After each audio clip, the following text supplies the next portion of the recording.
Oui, dans d'autres pays, des expériences ont été tentées. Peut-on même encore parler d'expérience devant des systèmes qui fonctionnent parfaitement depuis des années, en Scandinavie, en Allemagne, en Suisse, en Angleterre? Nous essayerons dans de prochaines émissions d'aller voir là-bas, de comparer leur système au nôtre. Peut-être verrons-nous mieux ce que l'on pourrait faire chez nous. Peut-être pourrons-nous faire autre chose que poser ces questions qui restent aujourd'hui sans réponse. L'école, alors, sera ce qu'elle devrait être. Un endroit où l'on va parce que l'on s'y plaît bien et pas parce qu'il faut. Absolument. Et un jour, sans doute, les élèves auront se taire souriants ailleurs qu'à la cour de récréation, à d'autres moments qu'au début des vacances. En classe, par exemple. Pourquoi pas?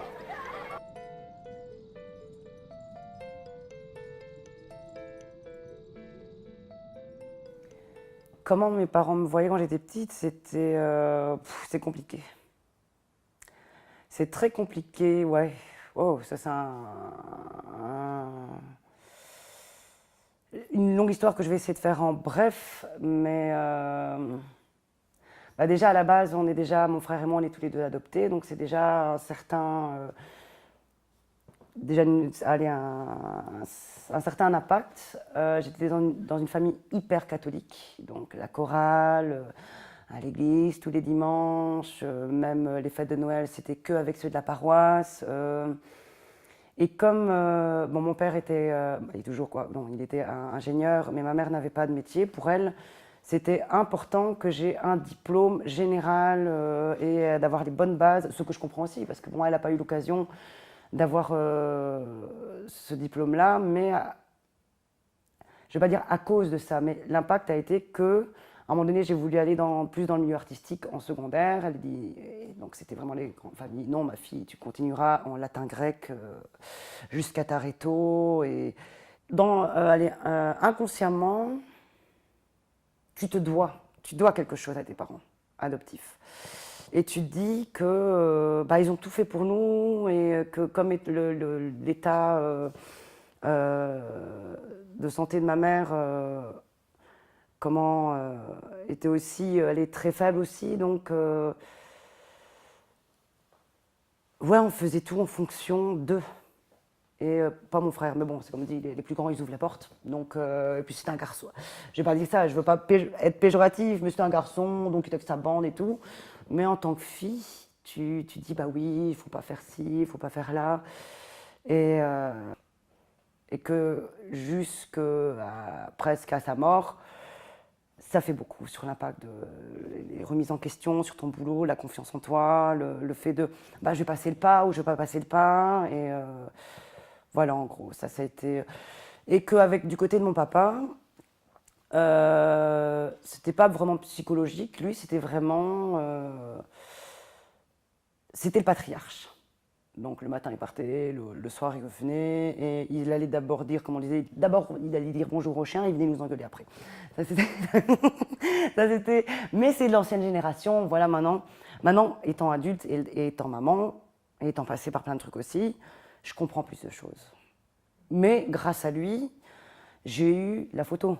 Lui, j'étais tout le temps avec lui dans sa chambre noire le soir, parce que lui était photographe à la base aussi, mais amateur, mais il avait sa chambre noire, il faisait ses formations aussi. Donc voilà, on a un caractère tout feu tout flamme tous les deux, on s'engueule tout le temps, mais voilà. Qu'est-ce qui a lié un petit peu l'artistique, la musique et tout ça, parce que je suis musicienne aussi à la base, et qui allait vite et qui était facile, instinct maternel. Je ne veux pas être péjoratif, mais je veux dire, ayant été avant en architecture, quand on voyait les syllabus ou quand même les latins grecs, quand on devait faire les versions, les traductions, et il y avait en matière, les matières de maths et tout ça, c'était allez, ça allait vite. Même si j'ai encore approfondi une année, hein, ça c'était moi. J'ai fait trois. En fait, quand je regarde, je dis toujours, j'ai fait 3 premières, 2 deuxièmes, une troisième. Voilà, quand je pourrais être médecin à la fin de ces trucs, quand on regarde les années. Et donc j'ai fait mes 4 ans comme instinct maternel. Mais c'est vrai que quand je suis arrivée pour aller m'inscrire à cette école pédagogique, donc venant d'un milieu artistique et arrivant dans un milieu pédagogique, C'était vraiment le truc. J'ai même dit à ma mère, je vais jamais me plaire. Je vais jamais me plaire. Parce que c'était aussi tous les petits garçons avec tous les petites mallettes en cuir, les petits pantalons. C'était pas mon milieu au départ, quoi. Et après, j'ai été diplômée. D'ailleurs, j'étais surprise parce que chaque année, soit je doublais, soit j'avais une seconde cesse. Et là, oh, troisième année, waouh, j'ai pas de seconde cesse et je passe. Je crois qu'ils en avaient marre. Je crois que quand ils regardaient, ils en avaient marre de moi. Donc voilà, ça c'était. Et puis après, j'ai quoi? J'ai eu mon diplôme en 2003 et en 2004, je commençais à travailler comme instit, mais toujours en intérim, toujours. J'ai jamais été titulaire, en fait, j'ai jamais été nommée. Je travaillais en milieu en discrimination positive, donc ça veut dire c'est aussi assez. Allez, discrimination positive, c'est vraiment pour les écoles où il y a des milieux sociaux assez pauvres, entre guillemets, où on a beaucoup plus d'aide, entre guillemets aussi. Et j'ai adoré, parce que là, je me suis sentie vraiment acteur de ma profession. Et là, et auprès des parents et des enfants. Pas auprès allez, pas auprès de mes collègues, mais auprès des enfants et auprès des parents, je me sentais à ma place. Parce que je travaillais vraiment dans un milieu multiculturel.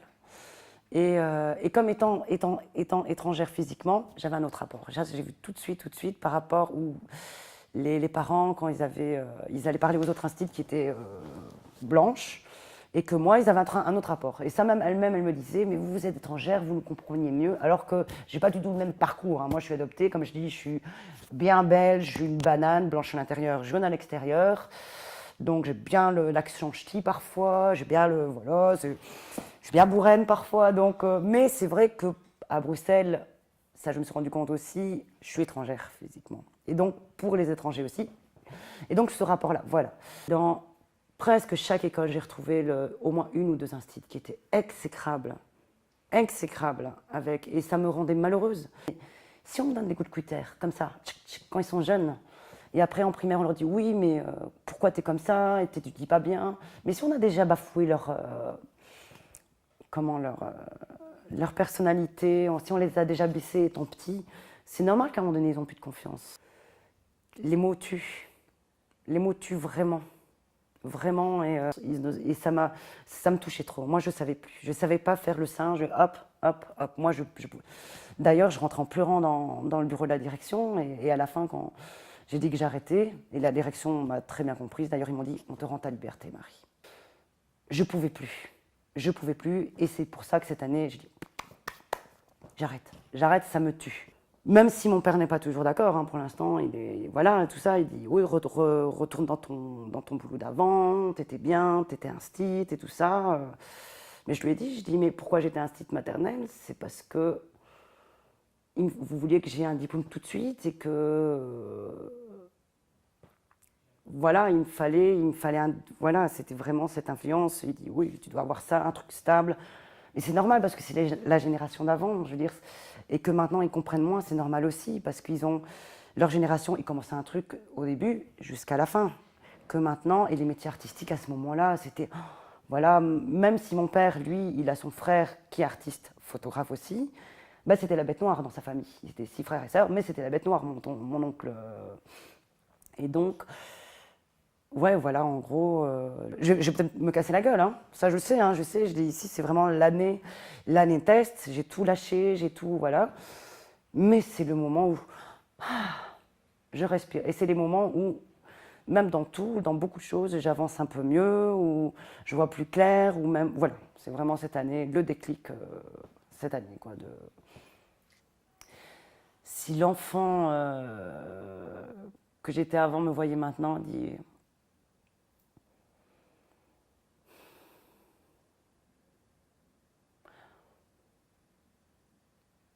Bah, tu peux être fier de toi de temps en temps. Tout le temps, hein, mais...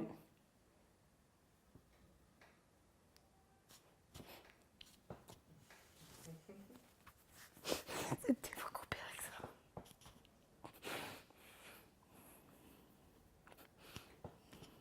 Je suis arrivée où je suis. Désolée.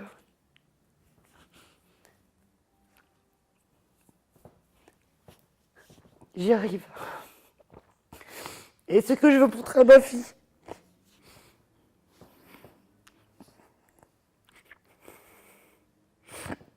Désolée. Je dirais à ma fille, je dis, t'es passée par des grosses merdes, mais t'y es arrivée. Et t'es là, et t'es toujours là, et t'es entourée des bonnes personnes, vraiment. Et franchement, je dis aux jeunes, croyez en vous. Et voyez vraiment ce que vous avez à l'intérieur. Vous laissez pas faire par ces connards, parce que vous êtes des personnes bien. Vraiment. Et la petite Marie, là, elle dit, bah, tu croyais au rêve de Cendrillon que tes parents ils ont dit, tu as voulu faire ce que tes parents ils ont dit. Non, crois en toi d'abord. Vraiment. Voilà. Désolée. De rien. Voilà, c'est vous. Merci. Merci. Vraiment. C'est la vie, hein. Je veux dire, on rencontre tous, on a tous le parcours.